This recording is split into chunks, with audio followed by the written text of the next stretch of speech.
Bonjour à tous et bienvenue. J'ai le plaisir de vous accueillir ce matin à Escalens pour le 62e numéro du JT. Nous sommes à Escalens à la rencontre de Frédéric Closier qui est notre invité cette semaine. Avant de partir à sa rencontre, voici le sommaire. 1000 victoires pour Didier Guillemin, l'entraîneur montois a atteint le cap des 1000 succès cette semaine à Fontainebleau. L'occasion pour nous de revenir sur les faits marquants de sa carrière. Étonnant, Titi FaceTime Bourbon, le pensionnaire de Richard Westering qui était au départ ce dimanche du Prix de Bretagne, première épreuve préparatoire au Prix d'Amérique. Le fils de Timoko se classe deuxième et gagne son billet pour le championnat du monde des trotteurs fin janvier. Au menu également, rencontre avec Frédéric Closier qui réalise en cette année 2021 une année record. Il est l'homme fort du second semestre. Il nous dira tout de ses partants samedi à Toulouse et dimanche à Bordeaux. Il est notre invité. Les belles notes avec le retour aux courses, l'agenda mais également les chevaux à suivre sont au menu du journal.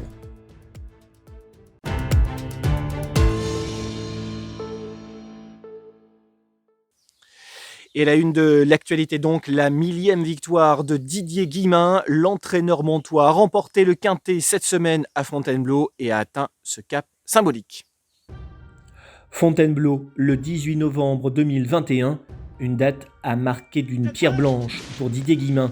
L'entraîneur, basé à Mont-de-Marsan, en remportant le quintet grâce à Flying Candy, atteint le cap des 1000 victoires. Un cap symbolique, l'occasion pour nous de revenir sur les grands moments de sa carrière. Une carrière d'entraîneur démarrée il y a 26 ans, il s'installe en 1996. Didier Guillemin a une méthode qui s'inspire de celle de François Maté, chez lequel il a été apprenti dans sa jeunesse. La réussite est vite là. Dès l'an 2000, Didier Guillemin gagne l'Isted, avec notamment Person Premium dans le derby du Languedoc à Toulouse. Il fera sien également le derby du Midi à Bordeaux avec Sagarois. 2011, c'est la consécration. Première victoire dans une épreuve classique grâce à Teen Horse, propriété de la marquise de Moratala. Le poulain s'impose dans la poule d'essai des poulains, associé à Thierry Jarnet. Metteur au point hors pair, touche à tout, il gagne dans toutes les catégories d'âge, tous les studbooks, toutes les disciplines, avec les 2 ans comme avec les chevaux d'âge, les sprinters comme avec les milers. Didier Guillemin sait tout faire, florilège. Pénis Picnic lui offre en 2012 le critérium de Maison Lafitte au niveau groupe 2, un critérium qu'il décroche encore en 2016 avec Sans équivoque. 2017, victoire dans le Prix du Bois. Nous sommes en juillet à Deauville. C'est Zonza qui cette fois fait briller son entraînement. Si son étiquette de faiseur de 2 ans lui colle à la peau, il l'assume pleinement, mais l'étendue de son talent le pousse à briller aussi avec les Anglos. C'est lui le metteur au point de la phénoménale Jen Moss, rentrée victorieuse au Hara en 15 sorties, et que l'on revoit ici lors de sa toute dernière victoire à Toulouse, en novembre 2011 dans le Grand National. Chez les Anglos, bénévolos de Paban ou autres Pabans de France mettront son entraînement sous les feux de la rampe, comme ici à l'Atteste à l'occasion de l'Omnium. Didier Guillemin, entraîneur globetrotter de Wrightman et Derian, lui offre 2 groupes 1 à l'étranger.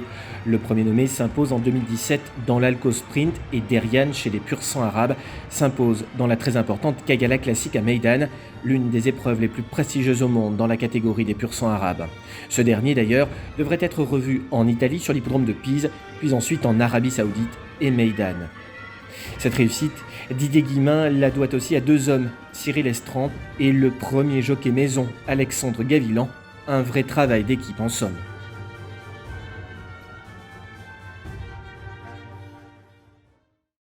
L'autre actualité de la semaine, c'était le Prix de Bretagne, première épreuve qualificative au Prix d'Amérique. Le champion de Richard Westering, étonnant, entraîné pas très loin d'ici d'ailleurs, a gagné son billet pour le championnat du monde des trotteurs. C'est fait et bien fait pour le champion de Richard Westering qui a réalisé la performance de sa vie dans le Prix de Bretagne, première épreuve préparatoire au Prix d'Amérique. Étonnant se classe 2e derrière le meilleur cheval du monde du moment, FaceTime Bourbon. Le fils de Timoko et Migraine fait afficher une 11-6 contre une 11-4 pour le lauréat. Et par là même, il franchit la barre du 1 million d'euros de gains. Le vainqueur du Grand Prix de Paris 2021 est placé sur orbite et sera de toutes les confrontations cet hiver.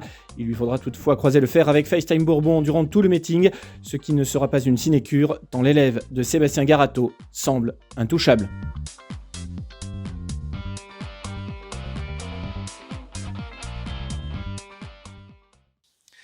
Un homme fait l'actualité depuis de nombreuses semaines et tout au long de l'année 2021, il est sur les bases d'un record, c'est Frédéric Closier. Nous sommes partis à sa rencontre ici à Escalens, il est notre invité. Alors donc on se trouve à Escalens, une commune pas très loin de Gabarret, et c'est la même commune où se trouve Richard Westering, qui est à 5 km d'ici. Donc on est 2 entraîneurs à Escalens. Donc actuellement j'ai 20 chevaux à l'entraînement, 15 box et 10 stabules. Et j'ai 2 pistes, une piste de 900 mètres et une piste de 1000 mètres de promenade. Et j'ai également 26 paddocks avec abri sur une surface de 16 hectares. Alors moi je suis originaire de Touraine, Tours, et donc j'ai commencé mon apprentissage dans la Sarthe. J'ai été 6 ans chez Alain Sionneau, à l'époque de Le Loir, Jaguar du Loir. Il y avait des très bons chevaux à cette époque-là, chez Alain. Ensuite je suis arrivé en Vendée, chez Marcel Barbeau, qui avait acheté là une bonne jument qui s'appelait Pinop de Sucé. Donc je suis resté 8 ans chez lui et je me suis installé à l'âge de 28 ans. Donc je suis resté en Vendée pendant 16 ans et ensuite j'ai débarqué dans le sud-ouest, j'ai posé mes valises chez Gilbert Lemierre. Je suis resté 2 ans chez lui, 2 ans chez Gilbert, et ensuite je suis reparti de chez Gilbert. Je me suis installé j'ai loué un établissement à côté d'Agen, à Aubiac, pendant 1 an et demi, et ensuite je suis venu dans les Landes. J'ai acheté ici à Escalens et ça fait maintenant 17 ans que je suis ici. Qu'est-ce qui vous a poussé à venir dans le sud-ouest à l'époque ? Déjà quand j'étais en Vendée, je venais régulièrement courir dans le sud-ouest. Je venais à Bordeaux, j'aimais bien Bordeaux, Toulouse un petit peu moins, ça faisait un peu plus de route. Et Bordeaux, je venais Bordeaux, Agen, j'ai même bien venir l'été à Montpazier, Villeréal, donc je trouvais cette région sympathique. J'aimais bien le sud-ouest. Quels sont vos meilleurs souvenirs, Frédéric, en tant que driver tout d'abord ? En tant que driver, donc comme j'ai gagné pas mal de courses, donc j'ai quand même gagné, j'ai gagné 16 courses à Vincennes, dont avec des belles courses montées pour Jean-Pierre Lecourt. Après, j'avais gagné pour mon entraînement avec Obi de la Noé, qui était un bon cheval. Ensuite, les belles courses, j'en ai gagné. J'ai gagné avec Pinop de Sucé, j'avais gagné un grand prix à Châteaubriand où je battais Kelou, à Pierre-l'Évêque. Après, par ici, un peu plus près, maintenant, là, les 2 belles victoires cette année à Caen, au mois de mars. Même jour avec Feria et Chris. Ensuite mon quintet au mois de juin avec Chris. Et ensuite, là je viens de gagner il n'y a pas longtemps le quintet pour Jean-Pierre en Ouvrante à Bordeaux. Donc voilà, c'est des belles courses. Et j'en oublie. Alors vous avez 2 fils, Étienne et Charlie. Étienne qui est pas très loin d'ici d'ailleurs chez Richard Westering. Charlie également qu'on a vu tout à l'heure sur les pistes. On a le sentiment depuis quelques saisons que quand on vous voit arriver sur un hippodrome, parfois avec vos enfants, c'est un petit peu la team Closier qui débarque. Est-ce que c'est un peu la motivation aussi, cette nouvelle motivation ? Oui, les deux se le défendent pas trop mal. Donc Étienne va bientôt passer professionnel. Et il est chez Richard, donc il est bien là-bas. Et puis, il se débrouille, il n'y a pas de souci de ce côté-là. Et puis Charlie, il y a de ça 2-3 ans, il travaillait des chevaux avec moi le matin. J'ai dit, pourquoi tu ne prendrais pas ta licence d'amateur ? Il m'a dit, pourquoi pas ? Et puis, je vois qu'il se débrouille très très bien. Il a gagné 18 courses en 2 ans. Non, c'est bien, ça motive, oui, c'est encourageant. Moi, je suis... Après, moi, il me reste quelques années, mais bon, je suis plus près de la fin que du début, donc... c'est place aux jeunes. Place au bilan aussi de l'année 2021. On est à 1 mois de la fin de la saison de course. Quel regard portez-vous sur cette année qui vraisemblablement sera une année record ? Oui, cette année a été très belle. Oui, peut-être une année record. Il me manque 3 victoires pour égaler mon record de l'année dernière. Qui est de combien de victoires, on le rappelle ? L'année dernière, j'avais gagné 65 courses. Donc là, je suis à 62. Il reste un bon mois. Après, tout dépend des chevaux que je vais avoir à driver. Et puis, il faut que ça se passe bien. Pour gagner une course, il faut un petit peu de chance. Il faut les chevaux, mais il faut un petit peu de chance. Car les courses, on peut les recourir 10 fois. Se courent 10 fois différemment. Donc, si ça se fait, ça sera bien.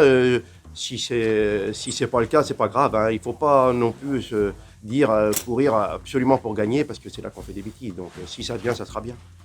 Pour mener votre carrière, pour la gérer, pour la diriger, j'allais dire, est-ce que vous avez eu un modèle? Est-ce que vous vous êtes dit, voilà, j'applique cette méthode-là particulièrement? Est-ce que un entraîneur particulier vous a inspiré?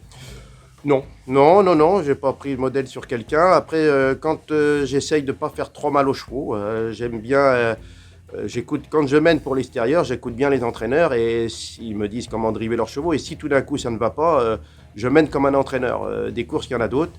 Je ne vais pas faire mal au cheval. Je préfère que le cheval ne fasse rien ce coup-là et le coup d'après, il fasse une belle course. Donc, il faut faire attention de ne pas faire mal aux chevaux car pour moi, ils se rappellent. Je me suis bien adapté et puis, vous voyez, on m'avait proposé de prendre un agent, m'a proposé ses services. Je n'ai pas voulu parce que moi, voilà, j'ai un noyau d'entraîneurs qui me font confiance. Donc, c'est toujours à peu près les mêmes. Et puis ensuite, en ayant une structure à faire tourner, je ne pouvais pas avoir un agent pour prendre ma voiture, aller driver aux quatre coins de la France. Voilà, j'ai quand même un entraînement à faire ici. Donc moi, je cours essentiellement dans le sud-ouest avec les entraîneurs qui me font confiance depuis un petit moment. Être un catch driver, c'est quelque chose qui vous botte aussi? Ah oui, hein, j'aime bien la compétition, donc j'aime bien ça, oui, oui. Si je pouvais, enfin, si j'étais un peu plus jeune, peut-être que je ne ferais que ça. Mais bon, maintenant, c'est trop tard.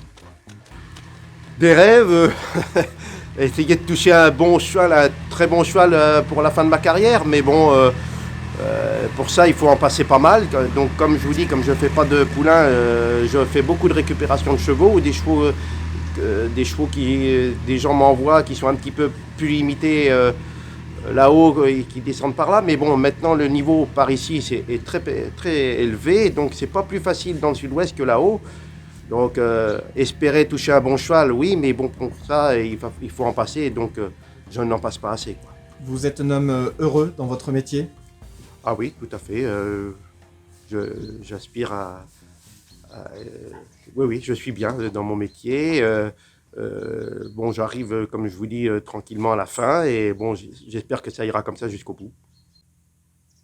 Frédéric, un mot sur vos partants de Toulouse. Donc samedi, on y va. Je vous laisse faire la revue d'effectifs. Alors, samedi à Toulouse, j'aurai 2 partants de mon entraînement. J'aurai Feria du Metz et Étoile des Angeaux. Donc Feria, c'est une course encore de préparation. Elle est en cours de préparation. Elle n'a fait qu'une course de rentrée. Là, elle court à Toulouse et pour la repréparer parce qu'elle va avoir quelques courses après à Vincennes. Donc voilà, c'est une course, il faut la regarder courir. Je pense qu'elle n'est pas encore au top. Et ensuite, j'aurai Étoile des Angeaux qui a une course également à Toulouse, mais elle sera en seconde ligne à l'autostart, donc je pense que ça sera dur. Après, parmi mes montes extérieures, j'ai une bonne jument à Yannick Henry, H du Loir, avec qui je viens de gagner 2 courses et qui a pour moi une bonne chance samedi. Et j'aurai également un cheval à Denis Rousseau, Gala Primeur, qui vient de faire une course de rentrée avec Étienne à Bordeaux. Et le cheval, je pense qu'il a une bonne chance aussi pour être dans les places, quoi. On passe à dimanche. Il y aura Auch tout d'abord. Alors à Auch, j'aurai 3 partants de mon entraînement. Gourmande, qui aura une bonne chance dans une course à l'autostart, mais elle va partir en première ligne, donc c'est pas mal. Et ensuite, j'aurai dans une autre course, Fleur Vivancière et For You de Bélève. Mais ces 2 juments-là vont partir en seconde ligne, donc ça sera très dur. Et pour l'extérieur, j'aurai une I à Michel Anquier, Iéna Méloise, qui est bien engagée, donc il y a une chance également. Et je pense que j'aurai Dompé dans le Grand Prix à M. Corbès. Et je l'ai drivé l'autre jour à Angoulême, il était second. Je pense que c'est une bonne chance également. Et Bordeaux? Bordeaux, j'aurai 2 partants de mon entraînement, donc c'est Étienne qui les mènera. Je pense qu'il a 2 bonnes chances. Il a Forever de Pam qui vient d'être second à Saint-Galmier, donc c'est une belle course pour lui, il ne devrait pas taper loin. Et j'aurai également Arona d'Olivry, qui est très très bien engagée et qui vient de faire une course de rentrée samedi à Agen. Elle m'a bien plu. Et là, c'est pareil, si ça se passe bien, elle ne devrait pas être trop loin. Alors là, on a juste derrière nous Feria du Metz. C'est une jument de grande qualité qu'on devrait voir à Vincennes vraisemblablement cet hiver.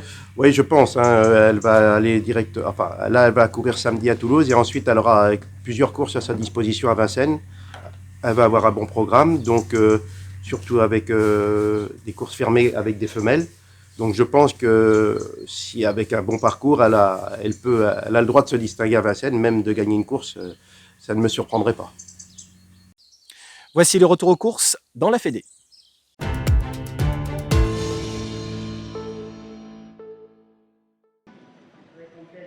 8 courses ce mardi 16 à Toulouse, dont le Grand National des Anglo-Arabes à 12,5%. Khalid Pauillac fait honneur à son statut de favori. Il renoue avec le succès sous la selle de son jockey attitré, Michael Forrest. Vainqueur du Grand Prix des Anglos à Longchamp mi-septembre, il avait dû se contenter de la 3e place du prix Jean Laborde à Tarbes, derrière Goudurix Lotex et Heure d'hiver, le jour des ministères. Le pensionnaire de Christelle Courtade les devance cette fois. Goudurix Lotex est 2e. Moski prend la 3e place.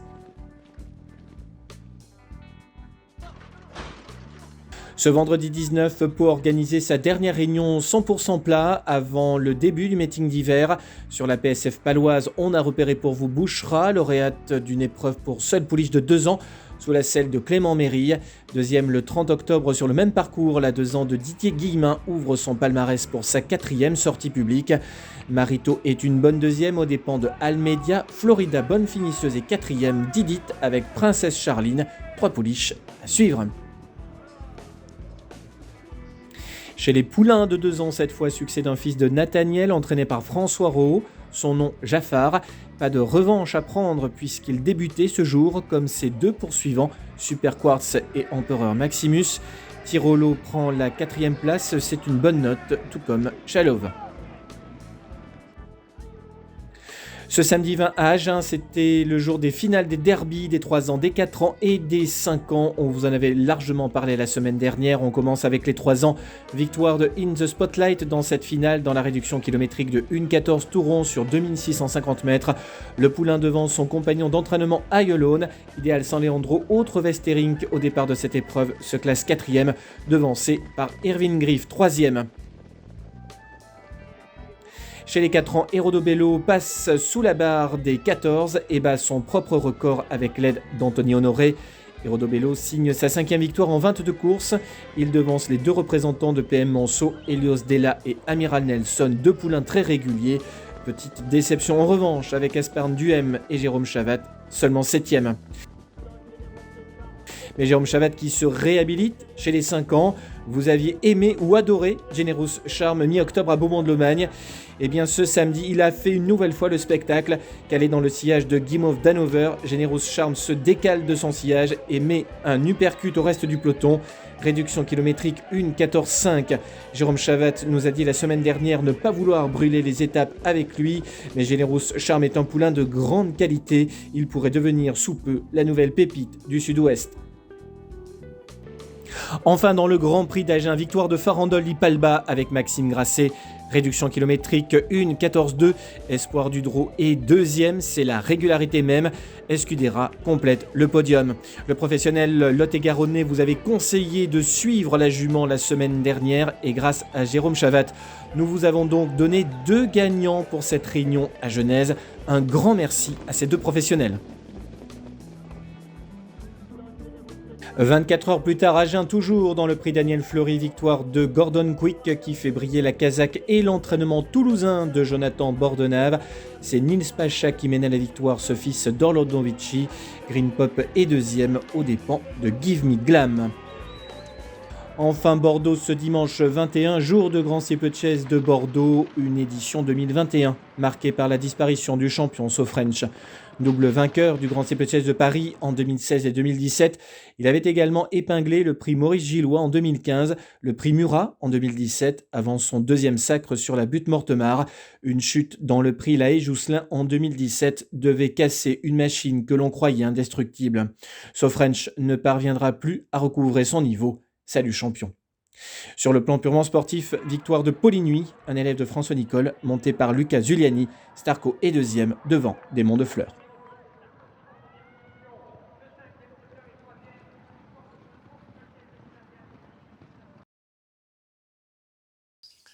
Place aux chevaux à suivre.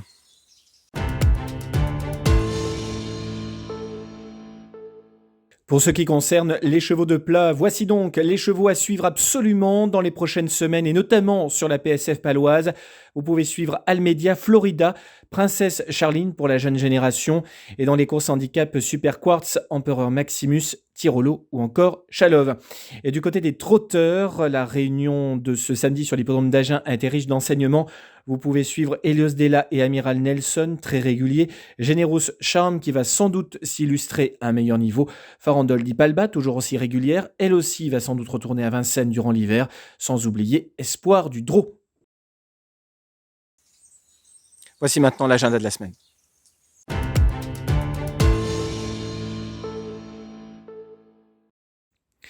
Ce samedi 27, course sur l'hippodrome de Toulouse, c'est du trot et c'est en semi-nocturne. Toulouse qui sera également en semi-nocturne dimanche 28, mais avec les galopeurs cette fois-ci.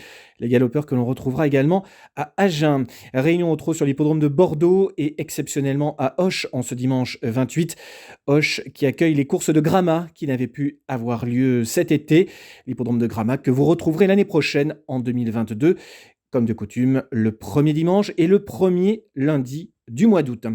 On se projette ensuite sur la première semaine de décembre. Déjà, course à Toulouse à nouveau vendredi 3, en premium, en semi-nocturne et au galop. Samedi 4, coup d'envoi officiel cette fois de la saison 2021-2022 du meeting de Pau. Nous y reviendrons dans une prochaine édition.